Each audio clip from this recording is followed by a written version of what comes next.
This week, we're going to discuss why the success of your investments is based far more on you focusing on your why than the investments themselves.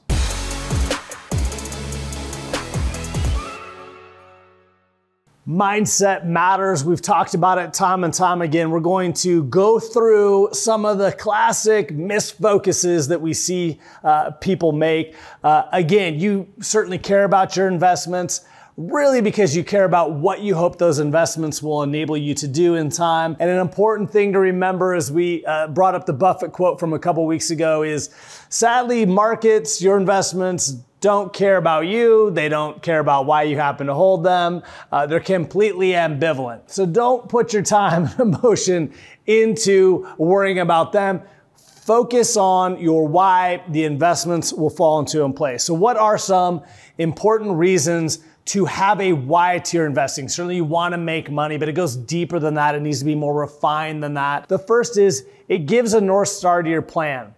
You can have a lot of great maps, but if you don't know the destination that you want to reach, they're not of a lot of utility to you. So too the whys, the purposes behind what you want to invest. Secondly, it gives you a framework for decisions. You've heard us talk about the problem of the goods. It's not that people are necessarily making bad financial decisions on some objective scale. They're just not making the best decisions based on what their top goals are. So this is good. It's just not the best thing that you hope to achieve over time. Another reason it's so critical, particularly thus really thinking about this commentary right now, to have a why, is it's your anchor from the storms. As I was describing to a lady today who had some risk aversion to investments, you know, we're kind of stuck between two places. On the one hand, we have that inflation zombie slowly and methodically, maybe a little bit quicker pace today, walking us down through the woods, eroding our purchasing power, our ability to afford those goals and dreams that we have. On the other hand, you know, there is volatility. That is a point of any, or a part of, any investor's journey. Why would you put up with that emotional angst? Again, that part of your brain that tells you you're in mortal danger. Well, because you have some why that matters to you more than the discomfort of that volatility in a particular moment. It could be helping your kids go to college. It could be getting retired, staying retired, the dream home or vacation that you hope to take.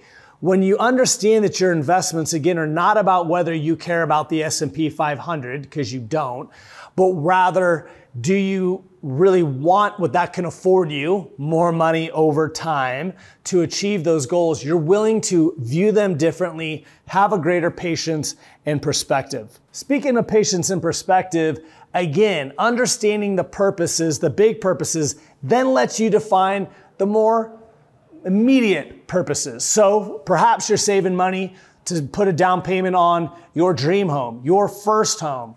You need that money to have less volatility into it. So when you're in your conservative investments, who are giving you some rate of return, but not nearly what your Bitcoin brother or the tech stocks or whatever high-flying thing there is of the moment, you understand, hey, this wasn't my purpose for that money. Yeah, I hope it grows, but I hope it does a lot more than that. I hope it's also ready for me when I'm ready for it.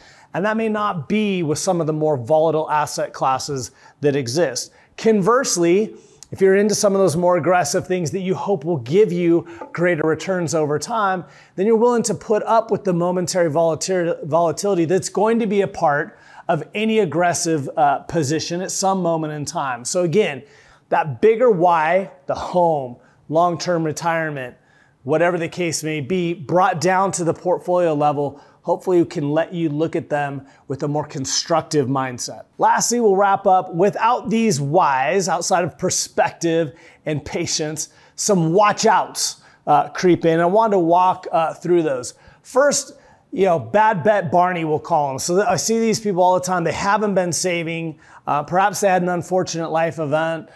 Maybe they've just been a spendthrift up to the point. But at some point they feel like, hey, I'm behind and I need to catch up. Their why, again, is not about prudent decisions or about trying to reach some destination with a solid plan. They literally get to almost this put it on black type mentality. They think what they call their portfolio is somehow going to change. Their motivations are going to change what they get out of it, i.e., this is my aggressive portfolio. Well, that's great. That doesn't mean it's going to give you anything in return. And so again, be wary of letting that creep in. My motivation, even your need, is not relevant to what the market is going to do on a given timetable.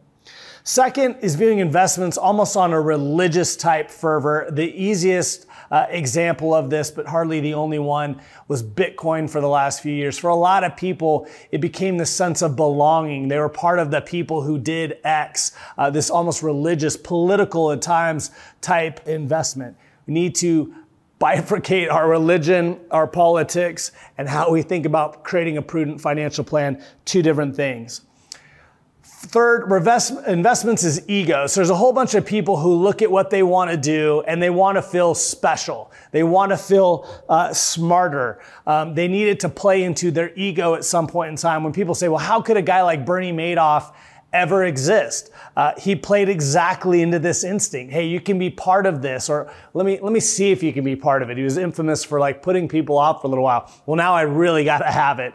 You're part of an exclusive club. You're going to get these outsized returns. These things that upon reflection, any of us would say, well, that's obviously not the case. But in the heat of the moment, if our ego, if our desires, our need to feel special are playing on us, we can be prey to, again, some of those same mistakes.